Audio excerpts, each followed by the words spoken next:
उद्योजक मित्रांनो नमस्कार. मी मंगेश कुलकर्णी. अनबिटन बिझनेस स्टोरीच्या नवीन एपिसोडमध्ये तुमचं स्वागत. मित्रांनो, कदाचित तुम्हाला माहीत नसेल, पण माझा पण एक व्यवसाय आहे. माझी एक वेल्थ मॅनेजमेंट कंपनी आहे. आणि तसं बघितलं तर माझा स्वभाव हा मार्केटिंग करण्याचा नाही आहे. पण माझी जी मार्केटिंग स्ट्रॅटेजी आहे त्याचा मला माझ्या व्यवसायात खूप फायदा झाला आहे. आणि तो व्यवसाय आता बऱ्यापैकी चांगल्या रेटनी वाढतोय. तर माझी मार्केटिंग स्ट्रॅटेजी मी ज्यांच्याकडनं शिकलोय, आज त्यांनाच आम्ही पॉडकास्टवर बोलवलंय.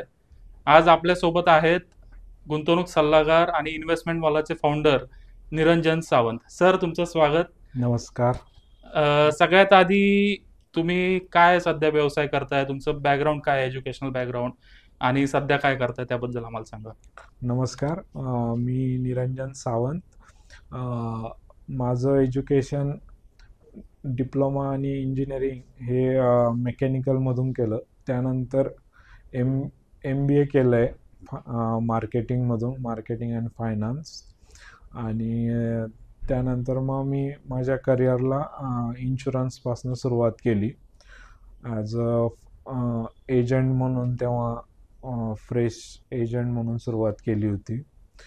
तेव्हा नंतर मग LIC झालं. नंतर त्यानंतर तिथंही एजंट झालो. नंतर म्युच्युअल फंड डिस्ट्रीब्युटर झालो.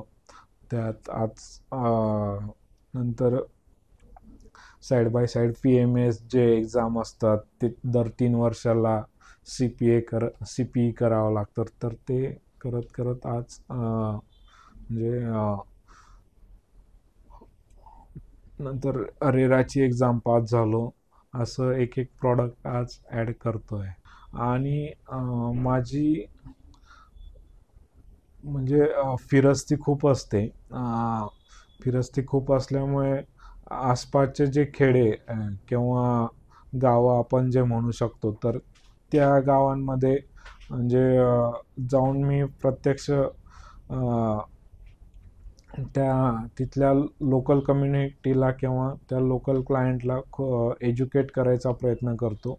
आणि आज जवळजवळ 63 गावं आणि म्हणजे मेट्रो सिटीजचा विचार केला तर 4 ते 5 मेट्रो सिटीज कवर केलेले आहेत. आणि क्लायंट बेस आज आपला जो आहे तो साधारणतः 750+ आहे आज क्लायंट बेस सगळं. म्हणजे हे टोटल सांगितले, हेल्थ इन्शुरन्स, SIPs वगैरे त्यांचं कॅल्क्युलेशन टोटल. एका गुंतवणूकदाराला गुंतवणूक करण्यासाठी ज्या ज्या गोष्टी लागतील त्यावर तुम्ही सल्ला देता आणि त्या गोष्टी विकता. बरोबर. तुमचं इंजिनिअरिंग झालंय, चांगल्या कंपनीमध्ये MNC मध्ये तुम्ही जॉब करत होतात. हो. तर ठीक आहे की जॉब करत असताना आपल्याला वाटणं की व्यवसाय करायला पाहिजे, हे तर म्हणजे मला वाटतं प्रत्येक नोकरी करणाऱ्याला वाटतं. हो. त्यात नवीन काही नाहीये. माझा बरोबर. प्रश्न असा आहे की ज्या वेळेला तुम्हाला असं वाटलं की काहीतरी आपण व्यवसाय केला पाहिजे, हो. त्यावेळेला अनेक व्यवसाय होते. कदाचित तुम्ही मेकॅनिकल रिलेटेड काही करू शकला असता, काही करू शकला असता. हो. पण तुम्ही हा जो फायनान्शियल सर्व्हिसेसचा बिझनेस आहे, हम्म. हाच का निवडला? ॲक्च्युली तसं पाहायला गेलं तर म्हणजे जेव्हा बिझनेस चालू करायचा आहे अशा गोष्टी जेव्हा मनात येतो आपल्या, तर कॅपिटल जे लागणारं कॅपिटल जे होतं, मग मी असं म्हणजे मिनिमम कॅपिटलमध्ये कुठला हे चालू करता येईल, तर इन्शुरन्सचा असा सेक्टर होता की फक्त 250 रुपयाची एक्झाम देऊन चालू करता येणारा, म्हणजे इन्व्हेस्टमेंट जास्त काहीच नव्हती. करेक्ट. त्यावेळेने मी या सेक्टरमध्ये उतरलो आणि त्यातच म्हणजे इतका रमलो की मला पुढचं म्हणजे म्हणजे पुढची जी वाटचाल होती ती यातच आपण करावी आणि त्याच्यातच आवड निर्माण झाली. आणि फॅमिलीने खूप म्हणजे मला सपोर्ट केला. आईवडील वगैरे त्यांनी सांगितलं आणि प्रोत्साहन केलं, म्हणून मी ते आज या स्टेजला म्हणजे आज बिझनेस स्थिर झालाय. आज 8 वर्ष झाली. आज 8 वर्षात खूप सारे म्हणजे वेगवेगळ्या सिटीजमध्ये पण फिरलो. वेगवेगळे काय म्हणतात त्याला, वेगवेगळे जे प्रॉडक्ट होते त्यांची ट्रेनिंग पण घेत गेलो आणि साईड बाय साईड एक एक प्रॉडक्ट चालू केलं. आधी इन्शुरन्स झालं, नंतर म्युच्युअल फंड्स, SIPs वगैरे असे बॉन्ड्स झाले. नंतर आता रेराची एक्झाम पास झालोय. आता एक ॲडिशनल प्रॉडक्ट म्हणून रेरा रजिस्टर झाल्यानंतर रेरा एजंट म्हणून ॲज अ एक प्रॉडक्ट ॲड केलं आहे आता. तुमची आणि माझी स्टोरी साधारण सिमिलर आहे. म्हणजे तुम्ही अ, आपल्या केसमध्ये बरेच इंजिनियर असे आहेत की इंजिनिअरिंग सोडून बाकीच्या क्षेत्रातच ते चमकलेले आहेत. तर हो. तुमचा मुद्दा बरोबर आहे की हा जो काही व्यवसाय आहे फायनान्शियल सर्व्हिसेसचा, त्याच्यामध्ये भांडवल जास्त लागत नाही. हो. कमी भांडवलापासून चालू करता येईल असा व्यवसाय हा आहे. त्यामुळे बरेच लोक मला वाटतं या व्यवसायात येतात. हो. तो व्यवसाय करणं अवघड आहे, टिकणं अवघड आहे, त्याकडे आपण येऊ. पण ज्यावेळेला तुम्ही हा निर्णय घेतला की या फील्डमध्ये आपल्याला यायचं आहे, तेव्हा घरच्यांकडून किंवा जवळचे नातेवाईक, मित्र त्यांच्याकडनं असं काही निगेटिव्ह फीडबॅक नाही आला का? किंवा असं प्रेशर नाही आलं की अरे की तू एवढं इंजिनिअरिंग केलं हो. आणि आता या लाईनला कशाला चालला, जे तुझ्या शिक्षणाशी रिलेटेडच नाहीये? हो. तर तसं काही तो संघर्ष करावा लागला का तुम्हाला? संघर्ष झाला. पहिले 2-3 वर्ष मी म्हणजे आमचे जे असं इमेजेस जे असतात ॲडव्हर्टायझिंगसाठीचे, आमचा आधी म्हणजे साधं ट्रॅडिशनल मार्केटिंग करायचो, तो व्हॉट्सअप ग्रुप्स वगैरे राहायचे, त्यात मी टाकायचो. बरेच जणांचा रिप्लाय वगैरे नाही यायचो, तेव्हा डिमोटिवेट पण व्हायचो. पण टिकून राहिलो. आणि दुसऱ्या सिटीमध्ये असल्यामुळे माझा जो व्यवसायाला चालना दिली की म्हणजे पुण्यामध्ये आलो, तर पुण्यामध्ये गावाकडची लोक जेव्हा म्हणाले की हा आपल्या गावाकडचा आहे आणि तशात असे म्हणजे ते क्लायंट आधी मिळत गेले मला. ओके. म्हणजे गावाकडचा आहे. मी आधी जे ऑफिसेस वगैरे जे होते शिवाजीनगर भागात, म्हणजे सरकारी ऑफिसेस वगैरे, तिथे एंट्री इझिली मिळून जायची मला. मी आधी त्यांचं गाड्यांचं इन्शुरन्स वगैरे करायचो. त्यांनी मग गाडीचा इन्शुरन्स सहज द्यायचे ते मला, म्हणजे घे 2 व्हीलरचा करून दे, आमचा 4 व्हीलरचा करून दे. आणि युनायटेड इंडिया गव्हर्नमेंटची कंपनी असल्यामुळे त्यांनी तिथून मग हळूहळू गाड्यांचं सुरू करत मग तर. आणि फॅमिलीने पण म्हणजे आधी पण फॅमिलीचं पण बऱ्यापैकी निगेटिव्ह हे होतं की तू काय हे करतोय, दुसरं जॉब कर. आईचं पण सारखं बोलणं राहायचं की जॉब बघ, जॉब करता करता पण तुला करता येईल हे, असं कर. पण एक कसं व्हायचं की ठराविक कस्टमर झाले की म्हणजे जॉब करत असताना कस्टमरच्या इन्क्वायरी यायच्या, मग मला तिथं जाता नाही यायचं, मग तो कस्टमर माझा तुटून जायचा.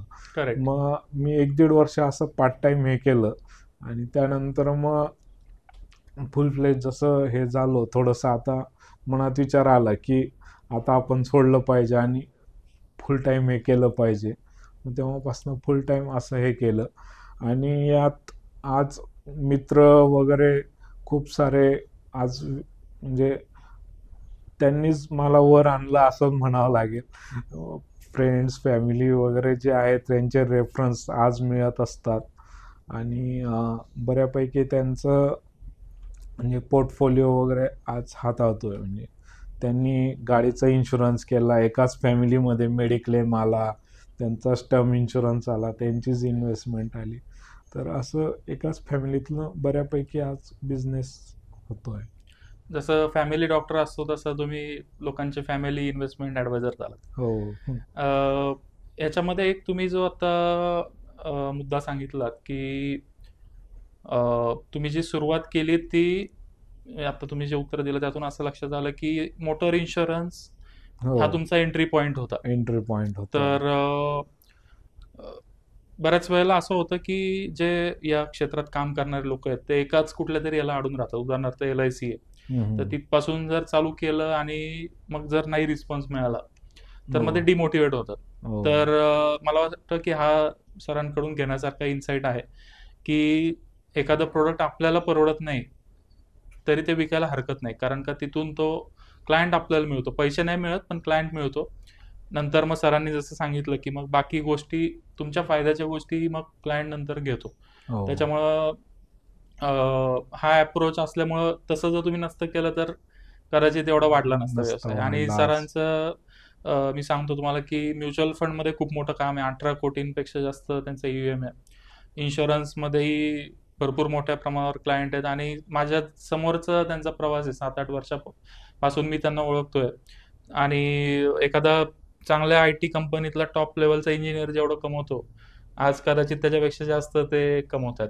आपण परत तुमच्या सुरुवातीच्या दिवसांकडे येऊया. ज्यावेळेला तुम्ही या व्यवसायात हो. उतरलात, तर लगेच तर काही क्लायंट येत नाहीत. तर नाही. सुरुवात केल्यानंतर तुम्हाला काही सुरुवातीचे एक 10 क्लायंट मिळायला किती दिवस लागले? त्यावेळेला असं वाटलं का, की अरे दुसरं काहीतरी करावं, यात स्कोप नाहीये? नाही. यात कसं केलं मी, जेव्हा म्हणजे शिव शिवाजीनगर भागात जेवढे गॅरेजेस होते, मला डोक्यात आयडिया क्लिक झाली की आपण, मला जे कमिशन येतंय ते 50-50 करून त्या गॅरेजवाल्यालाही द्यायचं. त्या गॅरेजवाल्याच्या इथं मी काय करायचो, माझं पॅम्पलेट एक त्या गॅरेजवाल्याच्या इथं चिपकून द्यायचो की मोटर इन्शुरन्स करून मिळेल. त्याला फक्त सांगितलं की कोणी आलं तर त्याचं फक्त नाव नंबर लिही, मला फोन कर, मी त्याला तिथं येऊन तेव्हा सर्व्हिसेस द्यायचो. मग मी जो शिवाजीनगरचा जो मेन एरिया होता, संचेतीपासून तर औंधपर्यंत आणि वाकडेवाडीचा जो एरिया होता, ते जेवढे गॅरेजेसवाले होते तर सगळ्यांच्या इथं चिपकवले. आणि तसा पण मला एक अजून इन्कम म्हणजे अजून तिथून कस्टमर्स यायला लागले. म्हणजे अनोळखी पण होते ते. आणि त्या गॅरेजवाल्यांचे ते म्हणजे जे हक्काचे कस्टमर होते ते तिथून लीड्स मिळायचे. बाकीचे थोडेसे, थोडं पुढे गेलं की औंधला जे मिलिटरीवाले एरिया जो होता, जो सरकारी करेक्ट. हे होता. नंतर युनिव्हर्सिटीतनं बरेचसे लीड मिळाले, स्टाफच्या कार्स वगैरे राहायच्या. तर असं म्हणजे 50-50 हे करत, म्हणजे शेअरिंग बेसिसवरती आधी स्टार्टिंगला मी हे केलं. तिथून मग प्रवासाला जास्त म्हणजे असं हे नाही केलं मी, म्हणजे नाही आला तर आला, पण फॅमिली घरचा सपोर्ट होता कर. तेव्हा मग एक म्हणजे असं भीती नाही वाटली की काय होईल? काय नाही होईल ते, चालला असं व्यवसाय हां, तर. नाही चाललं तर काय होईल अशी भीती नव्हती. मगाशी मी तुमच्या मार्केटिंग स्ट्रॅटेजीचा उल्लेख केला, ज्याचा मला वैयक्तिक खूप फायदा झालाय. एक हो, तर तुम्ही आता मोटर इन्शुरन्सचं सांगितलं. हो. तसं त्या काळात आणखी काय-काय तुम्ही ॲक्टिव्हिटीज केल्या ज्याचा तुम्हाला फायदा झाला? Marketing activities. ॲक्टिव्हिटीज आता तुम्ही स्वतः LICला होता तेव्हा आपले स्वानंद किनीकर सर माझे जे DO होते, करेक्ट. सरांकडनं, म्हणजे मी पण तेव्हा नवीनच होतो LIC मधलं. तर नवीन मार्केटिंग करत असताना पॅम्पलेट्स डिस्ट्रीब्युशन वगैरे, आपण जसं कमला नेहरू पार्कच्या बाहेर सिनियर सिटीजन करता किंवा असं जे हे यायचे त्यांना पॅम्पलेट द्यायचो, त्यांची अपॉइंटमेंट वगैरे यायच्या. नंतर मग काही जे सरकारी जे ऑफिसेस होते तिथं जाऊन जे रिटायरमेंट होणारे त्यांचा डाटा घ्यायचो, ओके. त्यांना अप्रोच व्हायचो, नंतर त्यांच्याशी मीटिंग करायचो. नंतर मला एक खडकीतला बचत गट मिळाला. मग बचत गट करून IAP करायचं, इन्व्हेस्टर अवेअरनेस प्रोग्राम सारखं. तर मग मला पण नवीन असल्यामुळे मग तेव्हा स्वानंद किनीकर सरांचे जे आपले वडील होते ते LICला मॅनेजर होते, ब्रांच मॅनेजर. मग त्यांना घेऊन तिथं खडकीला पहिला IAP केला होता. जवळजवळ 40 महिला होत्या. 40 महिलांमधनं बराचसा मग तेव्हा प्लॅन्स वगैरे घेतले त्यांनी. आणि तेव्हापासून अजून थोडा बूस्ट मिळाला धंद्याला. आणि असे ज्या डोक्यात येत राहायच्या आयडिया वेगवेगळ्या. नंतर आता आजकाल म्हणजे मी आठवडे बाजारांची जे भरतात गावाकडे, धुळ्या साईडला 30-35 गाव आहेत. तर त्या गावांमध्ये असे जे मेन गाव आहे तिथं बाजार भरतो. तर त्या बाजारांमध्ये मी एकदा, माझे काकांचं गाव होतं मेहरगाव म्हणून, तर तिथं दर शुक्रवारी बाजार असतो. बरोबर. मी जस्ट सकाळी गेलो होतो तेव्हा बाजार चालू होता आणि जिओची एक स्टँडी लागलेली होती, अच्छा. जिओचं कार्ड विकणारा. मग माझ्या डोक्यात क्लिक झालं की आपण पण सकाळी 2 ते 3 तास इथं पॅम्पलेट वाटून मार्केटिंग करून हे करू शकतो. मला तिथूनही चांगले बऱ्यापैकी लीड्स मिळाले. अशा काही लीड्स म्हणजे ज्या ज्या मार्केटिंगच्या आयडिया त्या डोक्यात क्लिक होत राहतात. नंतर ज्याला ज्याला भेटलो त्याचं फोटोज काढत राहायचो. जे ट्रेनिंग अटेंड करून आलो तर त्यांची ट्रेनिंग अटेंड केली बुवा असं. नंतर असे फोटोज वगैरे काढून ते सोशल मीडियावरती अपलोड करायचो. नंतर आज माझं काय शेड्यूल आहे हे डेली मी माझ्या सोशल मीडिया वेबसाईटवरती टाकत असतो. तिथूनही एक ट्रस्ट फॅक्टर निर्माण होऊन बरेचसे मला म्हणजे असे लीड्स येत असतात. तर जे जे डोक्यात येतात असे विचार ते म्हणजे ट्राय करत असतो. लीड मिळत असतात आणि वेगवेगळे. मी जे मगाशी उल्लेख केला तर सरांनी सांगितलं, मी थोडं समराईज करतो. एक जो त्यांनी पॉईंट सांगितला की जिओ तुमच्या तिथं कुठं आठवडी बाजारात मार्केटिंग करत होतं. हो तर याच्यातून शिकण्यासारखी गोष्ट अशी की थोडंसं जर डोळे उघडे ठेवले आणि बाकीचे लोक काय करतायत त्याच्याकडे जर लक्ष दिलं आणि त्याचं डायरेक्ट कॉपी करा किंवा त्यात तुम्हाला काय वाटतं त्यानुसार थोडंसं इम्प्रोवाइज करा. पण डोळे उघडे ठेवले तर मार्केटिंग स्ट्रॅटेजी आपल्याला आजूबाजूलाच आपल्या असतात, फक्त आपण त्या बघितल्या पाहिजेत. दुसरी गोष्ट म्हणजे काही काही गोष्टी अशा असतात की आपल्याला वाटतं की अरे हे किती साहजिक आहे किंवा सोपं आहे किंवा याच्यामध्ये वेगळं काय आहे. तर मार्केटिंग म्हणजे काय, तर लोकांचं लक्ष वेधून घेणं म्हणजे मार्केटिंग. बरोबर. तर आता तुम्ही जर सोपी गोष्ट सांगितली की तुम्ही काय करता, आता आज तुम्ही काय काय केलं ते तुम्ही आज टाकलं होतं हो की इथून इथं जाणार मी या पॉलिसीसाठी, SIP हो साठी, मग मी स्टुडिओमध्ये रेकॉर्डिंगला येणार, तिथून पुढच्या क्लायंटकडे जाणार. तर त्यांनी काय होतं की लोक ते थांबून वाचतात हो आणि रिकॉल व्हॅल्यू तुमची वाढते. हो सर काय काय मार्केटिंग करतात ते बघण्यासाठी तुम्ही investmentwala.in इन्व्हेस्टमेंटवालामध्ये वाला जो आहे तो VALA, तर त्या वेबसाईटला भेट द्या. निरंजन सावंत यांना तुम्ही फेसबुकला ॲड होऊ शकता, इंस्टाग्रामला त्यांचं चेक करा. त्यांच्या ते जे करतात ते बघून त्यातून आपल्यालाही भरपूर काही शिकण्यासारखं आहे. पुढचा महत्त्वाचा मुद्दा एस्पेशली इन्शुरन्स सेगमेंटमध्ये, मला वाटतं तुम्ही सुरुवात LIC पासून केली. पहिली एजन्सी कुठली, LIC का युनायटेड? युनायटेड. त्याच्यानंतर LIC. हो त्याच्यानंतर इन्शुरन्स म्हणलं की आज इन्शुरन्स व्यवसायात जे जुने लोक आहेत ते हो तर ठीक आहे, ते सेट झालेत, हो त्यांचा क्लायंट बेस आहे, त्यांना धंदा करणं तेवढं अवघड नाही. हो पण तुम्ही ज्या काळात चालू केलं तिथं कॉम्पिटिशन खूप होती. हो प्रायव्हेट कंपन्या आहेत, बाकीचे प्रोडक्ट आहेत. तर अशा, आणि त्यात तुमचं एज कमी होतं, कमी एज हो. असल्यामुळे लोक तेवढा विश्वास ठेवत नाहीत. हो आणि मग असा अनुभव येतो बऱ्याच लोकांना की बाबा आपण क्लायंटला एकदा भेटलो, त्याला माहिती दिली की नंतर मग तो फोनच उचलत नाही. हो तर किंवा टाळाटाळ करतात लोक. हो. कार्यक्रमात भेटलं तरी आपण इकडे दिसलो की ते हो. तिकडे निघून जातात. म्हणजे हो. इन्शुरन्समध्ये काम दुर्दैवाने शेवटी हो. इन्शुरन्सवालाच तुमच्या वाईट काळात येतो मदतीला. पण हो लोकांचा हा जो बघण्याचा दृष्टिकोन आहे आणि त्यासाठी मग फॉलोअप कसं करता तुम्ही, काय त्यासाठी तुमची स्ट्रॅटेजी काय? एकदा तुम्ही क्लायंटला भेटले लगेच तर तो चेक देत नाही, खूप कमी क्लायंट असतात, हो. मध्ये बराच वेळ जातो. हो त्याच्यासाठी तुमचं मेकॅनिझम काय? नाही म्हणजे मी खूप असं फॉलोअप कमी घेतो जनरली. म्हणजे त्यांना फोर्स पण जास्त नाही करता येत ॲक्च्युली. माझं तो एक ड्रॉबॅक आहे की मी म्हणजे काही जे रेफरन्स मिळतात तिथं माझं 50% काम झालेलं असतं. आणि असे जे हे असतात तर तिथं म्हणजे ड्रॉबॅक म्हणण्यापेक्षा की तिथं जर का जास्त फोर्स केला मी तर मला अशी भीती वाटते की हा माझा कॉल उचलणार नाही आणि तिथं मी त्याला मिस करेल.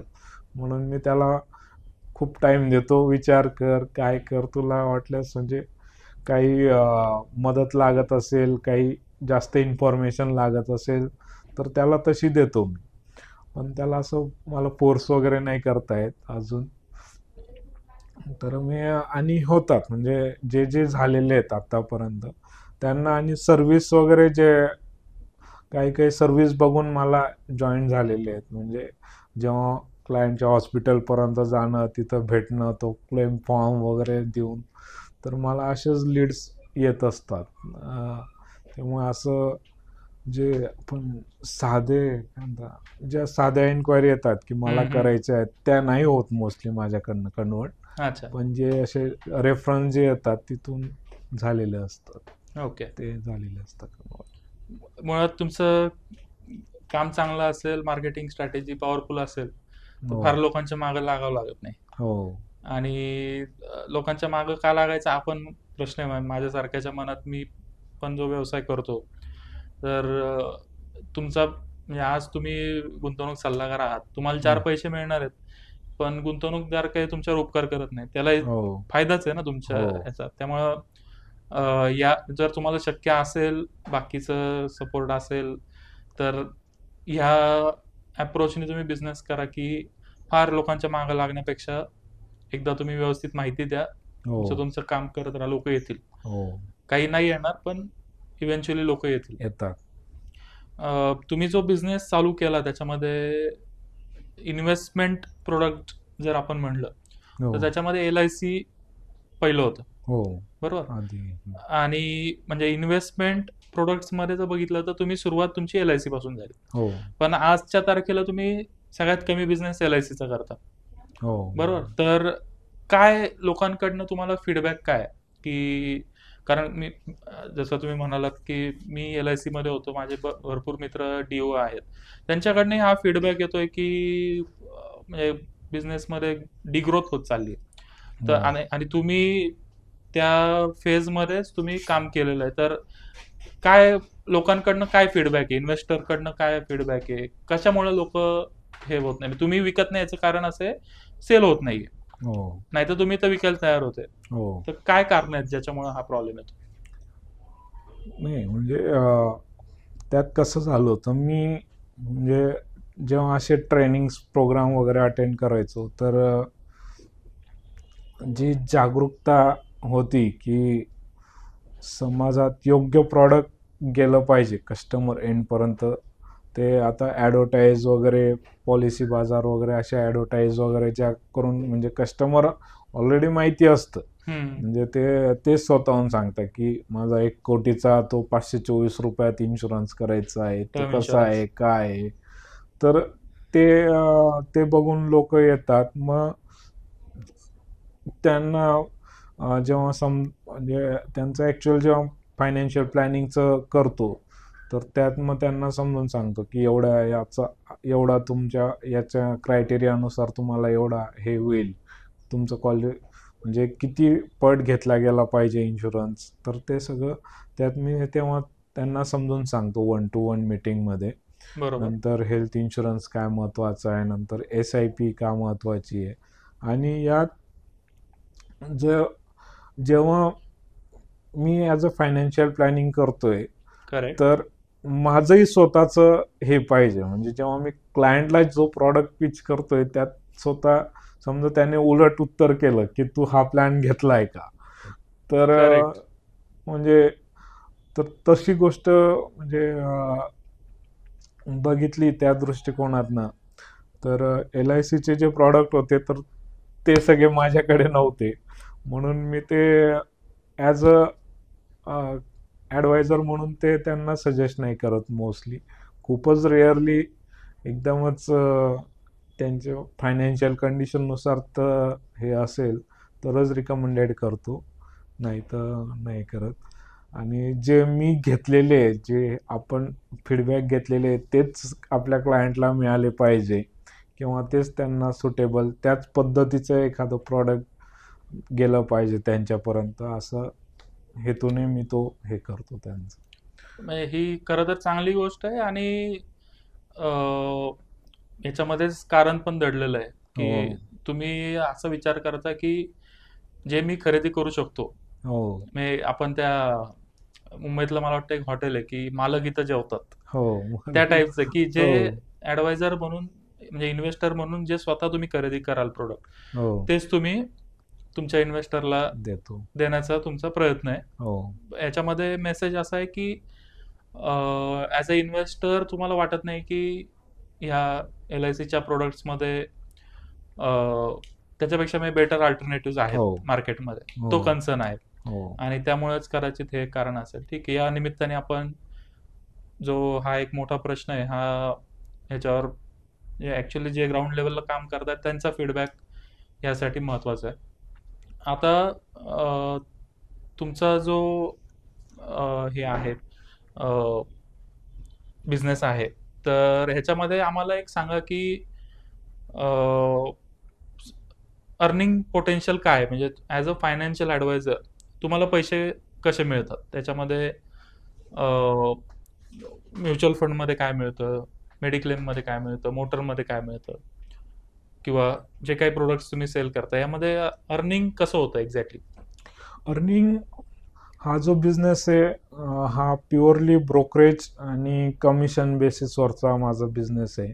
करेक्ट. यात जसं म्युच्युअल फंडचं जर का बघितलं म्हणजे जे SIPs वगैरे जे असतात तर त्यात प्रॉडक्ट वाईज ब्रोकरेज असतं आणि जेवढी म्हणजे जे प्रॉडक्ट आहे जो SIPचा जो आपला फंड असतो त्यात जसं NAV किंवा त्याच्यात जेवढा AUM राहील करेक्ट. त्यानुसार ते AUM म्हणजे ब्रोकरेज देत असतात. साधारण किती असतं?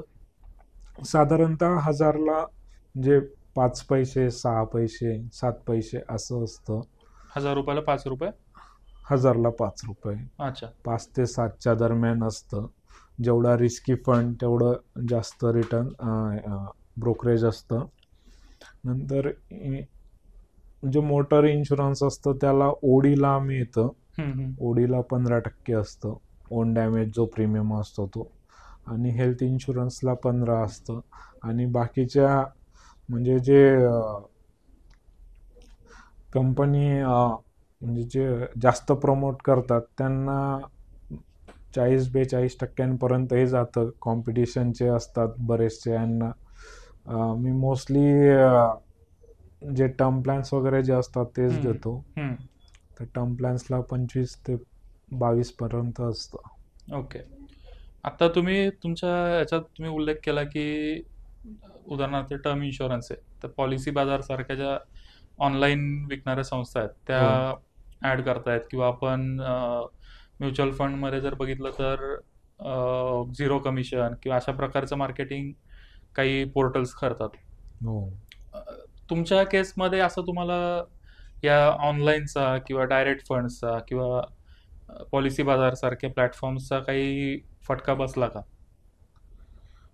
फटका आता जे ॲडव्हर्टायझिंग वगैरे जे होतं तिथं म्हणजे काही मित्र जे आहेत आता विचारतात की यांच्यात आणि यांच्यात फरक काय आहे, याला म्हणजे लॉंग टर्म आता रिटर्न बघून बरेचसे फंड सिलेक्ट केले जातात. आता मी म्हणजे गुगल, व्हॅल्यू रिसर्च असे जे जे वेगवेगळे प्लॅटफॉर्म आहेत, best fund, top best funds असं सर्च करून लोक नुसते फंड सिलेक्ट करतात.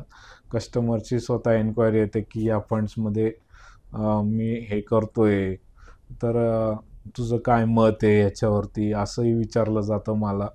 तर त्यात मी त्यांना सांगतो की बाबा त्याचा तू एक्सपिरियन्स घे, चव घे, सगळं म्हणजे ट्राय करून ये. त्याला म्हणजे तर मग एकदा खडी बसली की तो येतो. तोपर्यंत त्याला ट्राय करू देतो म्हणजे आणि सांगतो पण जर का म्हणजे त्याला असं असं हे असतं त्यांना समजून सांगितलं मग जे ऐकतात ते येतात. ज्यांना नाही ऐकलं मग त्यांना जाऊ देतो, आधी ट्राय करू देतो, मग नंतर येतात. चांगला आहे प्रोजेक्ट. क्लायंट कमिशन वाचवण्यासाठी जर जात असेल तर थोडं त्याला जरा मार पडला की मग तो सुधारतो आणि मग येतो. म्हणजे हे जे काही आपण म्हणतो ऑनलाईन वगैरे हे सगळं आहे, पण गुगल तुम्हाला माहिती देईल, सल्ला नाही देऊ शकणार. सल्ला तुम्हाला चांगला आर्थिक सल्लागार ज्याला चांगली माहिती आणि फुल टाइम काम करतोय असाच व्यक्ती देऊ शकतो. या व्यवसायामध्ये LIC म्हणा किंवा इन जनरल फायनान्शियल सर्व्हिसेसमध्ये हा व्यवसाय चालू करणं सोपं आहे, कारण का जसं तुम्ही म्हणालात कॅपिटल रिक्वायरमेंट नाहीये. पण सक्सेस रेट जर बघितला तर या बिझनेसमध्ये सगळ्यात कमी असतो. तर का असं वाटतं तुम्हाला की या बिझनेसमध्ये लोक येतात अपेक्षेने पण सक्सेस मिळू शकत नाही, त्यांना फेल होण्याचं कारण काय, तुम्हाला काय वाटतं? नाही, माझं एकच सांगणं राहील त्यांना की जर तुम्ही हा बिझनेस मनापासून हे केला, म्हणजे मनापासून, आणि यात जे ट्रेनिंग प्रोग्राम्स वगैरे जे होत असतात त्यात मी सांगेल की प्रत्येक इव्हेंट त्याची जेवढी जी काही फी असेल ती ओके. वाटल्यास पे करा आणि त्या इव्हेंटला जा. तिथून जे मोटिवेशन मिळतं, अच्छा. आजूबाजूचे म्हणजे जे नेटवर्किंग, तिथून जे म्हणजे आउटपुट जे होतं किंवा आपण तिथून जे इनपुट घेणार आहे त्या इव्हेंट्समधनं, तर त्या इव्हेंटचा आपल्याला नक्की फायदा होतो. कुठेतरी आपण मोटिवेट राहतो. आपल्याला असं नाही वाटत की आपण म्हणजे काहीतरी खूप असं इल्लीगल इल्लीगल कामं करतोय वगैरे. आणि तसा तो मोटिवेशनल सपोर्ट राहिल्यामुळे ह्या धंदा म्हणजे जर तो टिकून राहील ओके. लॉंग टर्म करता. म्हणजे असं नाही की फक्त एकदा ट्रेनिंग घेतली आणि तेच आयुष्यभर तीच हे करायची, तर हम्म, असं हे हम्म. यात नाही. यात खूप सारे अपडेशन्स वगैरे येत असतात. सेबीचे नॉर्म्स असतात, IRDAचे नॉर्म्स असतात वगैरे, चेंजेस करेक्ट. असतात. तर ते करत राहिलं तर सगळे म्हणजे असं नाही वाटणार की आपण हा धंदा बंद करून काहीतरी हे करावं असं. ट्रेनिंग आणि आपल्यासारखेच चार लोक भेटले की हो. आयडियाज एक्सचेंज होतात हो. आणि त्याचा फायदा होतो आणि एखादी आयडिया कदाचित बिझनेसचं पूर्ण हो. रूपच बदलून टाकू शकते. सध्या तुम्ही जे करताय तर ह्यामध्ये आता अं, तुमचं विजन काय की आता काय करायचं? समजा एक पैसे तर आता तुम्ही मिळवत आहे आणि हो. आता सक्सेस मिळणार का नाही हा विषय नाही तुमच्या केसमध्ये. हो. तुम्ही आता ऑलरेडी हो. एक सॅलरीपेक्षा काही पट जास्त पैसे कमवत आहे. त्यामुळे हो. एक बेसिक थ्रेशोल्डच्या पुढे तुम्ही आले. हो. आता तुम्हाला काय करायचंय? समजा एक पुढच्या 25 वर्षात तुमचं ड्रीम काय? पुढच्या 25 वर्षात म्हणजे 10,000 फॅमिलीजपर्यंत पोचायचं आहे. आणि प्रत्येक म्हणजे त्यांचे 10,000 फॅमिलीजमधले ॲटलिस्ट 2,000 फॅमिलीजचे जे गोल्स आहेत वगैरे ते कम्प्लीट त्यांचं करून द्यायचं फायनान्शियल प्लॅनिंग. असे त्यांचे जे काही फायनान्शियल गोल्स असतील, short term goal, long term goals वगैरे, तर ते अचीव झाले पाहिजे असं टार्गेट ठेवलं आहे. आणि जेवढे जिथं जिथं ट्रस्ट फॅक्टर्स नावाचे जे प्रॉडक्ट्स आहेत, तर आता रेरा सुरू केले. बऱ्याच एन्क्वायरी यायच्या की पुण्यात एखादा फ्लॅटवाला आहे का कोणी ओळखीचा वगैरे असं. तर त्यामुळे तिथं आपली काय एक्सपर्टी म्हणजे जी काय एक्सपर्टी आहे तर ती तिथं लावून ते असे जे जे हे राहतील प्रॉडक्ट्स, तर ते रिकमेंडेड करून म्हणजे क्लायंटचा पण ट्रस्ट आणि आपलाही ट्रस्ट दोघींची ग्रोथ होईल त्यात, असं प्लॅनिंग आहे 20 ते 25 वर्षात. जे प्रोडक्ट आपल्याकडे नाही आहेत म्हणजे तिथं परत केंद्रबिंदू इन्व्हेस्टरच आहे. हो. त्याला जे पाहिजे, जे तुमच्याकडे आत्ता नाहीये ते वाढवायचं हो. आणि 10,000 लोकांपर्यंत हो. पोहोचायचं. कारण मी रिअल इस्टेटचं का निवडलं की बरेचसा म्हणजे जो एक मिडल क्लास फॅमिलीचा 70 ते 80% रिव्हेन्यू एक घर घेण्यासाठी त्यांचं जे ड्रीम गोल असतं आणि ते त्यांना चांगलं मिळालं तर त्यांचंही म्हणजे उद्दिष्ट सफल होतं, असं त्या हेतूने हे माझ्या डोक्यात आला होता हा एक विचार. तर म्हणून मी ते चालू केलं आहे आता. एखादा मुलगा आता जस्ट त्याची प्लेसमेंट झाली आहे, पहिला पगार आता त्याला मे महिन्यात येणार आहे हो. आणि त्याला त्याला त्याचं फायनान्शियल प्लॅनिंग करायचं आहे. हो. 10,000 रुपये तो गुंतवणुकीसाठी काढू शकतो. काय करावं त्याने? एक सिंपल इन्व्हेस्टमेंट प्लॅन काय असेल? सल्ला तर तो नंतर सल्ला घेणं तर आहेच आहे, पण एक मॅक्रो लेवलला कशा पद्धतीने त्याचं फायनान्शियल प्लॅनिंग करावं? आता प्रत्येकाचं म्हणजे एक जे जनरल उदाहरण असतं ते देतो, पण प्रत्येक फॅमिली टू फॅमिली ते डिफरंट राहील. आता जसं फायनान्शियल प्लॅनिंगचा आपला जो रूल आहे की 30% त्याची इन्व्हेस्टमेंट झाली पाहिजे, बाकी त्याचं जे काय एक्सपेन्सेस वगैरे जे असतील त्या बरोबर. 70%तनं त्याने यूज केले पाहिजे. ओके. त्यात मग जे 30% आहेत ते 30% असं वेल डायव्हर्सिफिकेशन किंवा ॲसेट ॲलोकेशन करून आपण त्यांचं व्यवस्थित म्हणजे विभाजन करून ते तशी जर का डे वन पासनं जर का त्यांनी हे केली तर कुठेतरी 4 ते 5 वर्षानंतर तो बऱ्यापैकी त्याचं जे गोल्स असतात, शॉर्ट टर्म गोल्स वगैरे, घर घ्यायचे वगैरे असे जे हे असतात, करेक्ट. तर म्हणजे 10,000तनं त्याचे 3,000 आपण 3,000ची स्टार्टिंग जी असेल त्यात आपण सगळं ॲसेट ॲलोकेशन वगैरे ते करून त्याला योग्य फायनान्शियल प्लॅनिंग समजून सांगून की आता जे फायनान्शियल प्लॅनिंग त्याला तेव्हा म्हणजे थ्रिलिंग म्हणजे तेव्हा महत्त्व नाही कळत, पण त्यांना तसं महत्त्व कंटिन्युअस सांगितलं गेलं पाहिजे की बाबा हे असतात, तुझं हे हे येणार आहेत, आत्ता तुझ्यावरती लायबिलिटीज नाही आहेत, तर ते ह्या लायबिलिटीज आत्ता फ्युचरमध्ये तुझ्यावरती वाढणार आहेत. तर तसं इम्पॉर्टन्स सांगून आणि जशी सॅलरी इन्क्रीमेंट होईल तसं तुझं इन्व्हेस्टमेंटचं पण वाढवलं पाहिजे, स्टेपअप केलं पाहिजे. तर असं त्याचं फायनान्शियल प्लॅनिंग एक करू शकतो बिगिनिंग लेवलला.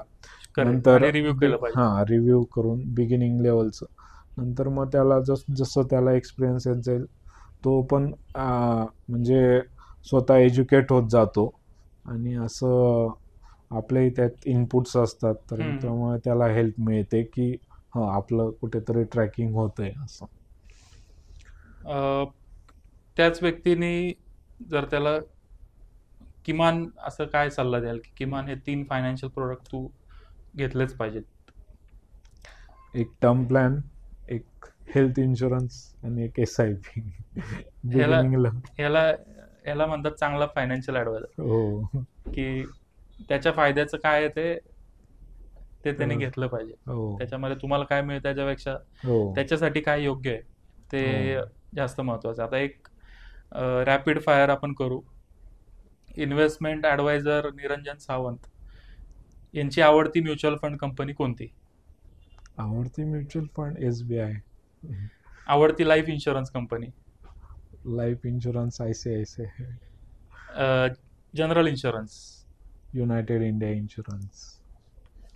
आवडता इन्व्हेस्टमेंट प्रोडक्ट? आवडता इन्व्हेस्टमेंट प्रोडक्ट SIP. एखादा नवीन ज्या वयामध्ये तुम्ही या व्यवसायात आले तोच तरुण आता या व्यवसायात येण्याचा विचार करत असेल, हो. त्याला जर एक सल्ला द्यायचा असेल तर तो काय असेल? यात कन्सिस्टन्सी महत्त्वाची आणि अपग्रेडेशन करत राहणं, तर तो नक्की या व्यवसायात ग्रोथ होईल त्याची. हेच एक म्हणजे त्याला रूल काय म्हणतो आपण, थंब रूल जो आहे तो सांगू शकतो त्याला. येस, कन्सिस्टन्सी पाहिजे, अपग्रेड करत राहिलं पाहिजे आणि हो. सगळ्यात महत्त्वाचं जर आजच्या पॉडकास्टमधून काही घ्यायचं असेल आणि फायनान्शियल सर्व्हिसेस सेक्टरमध्ये जर खरोखर मोठं काम करायचं असेल तर सिक्रेट सरांनी सांगितलंय की क्लायंटच्या फायद्याचं काय आहे ते त्याला द्या, तुमचा फायदा बघू नका सुरुवातीचे काही दिवस. हे जर तुम्ही केलं तर इतका पैसा येईल की सरांनी अनुभवलंय, मी पण अनुभवतोय. नंतर तुम्ही विचार करू शकणार नाही एवढा पैसा या सेक्टरमध्ये आहे, हा सेक्टर वाढतोय आणि ह्या सेक्टरमध्ये ज्यांना यायचं आहे त्यांच्यासाठी हा पॉडकास्ट नक्कीच एक माइलस्टोन ठरेल. नक्कीच यातून भरपूर काही शिकण्यासारखं आहे. सर, तुम्ही आम्हाला वेळ दिलात आणि डिटेल तुमची बिझनेस स्ट्रॅटेजी, मार्केटिंग स्ट्रॅटेजी, तुमचे प्रिन्सिपल्स याबद्दल कुठेही म्हणजे असं हाईड न करता एकदम अपफ्रंट ह्या गोष्टी सांगितल्यात त्याबद्दल खूप खूप धन्यवाद. धन्यवाद.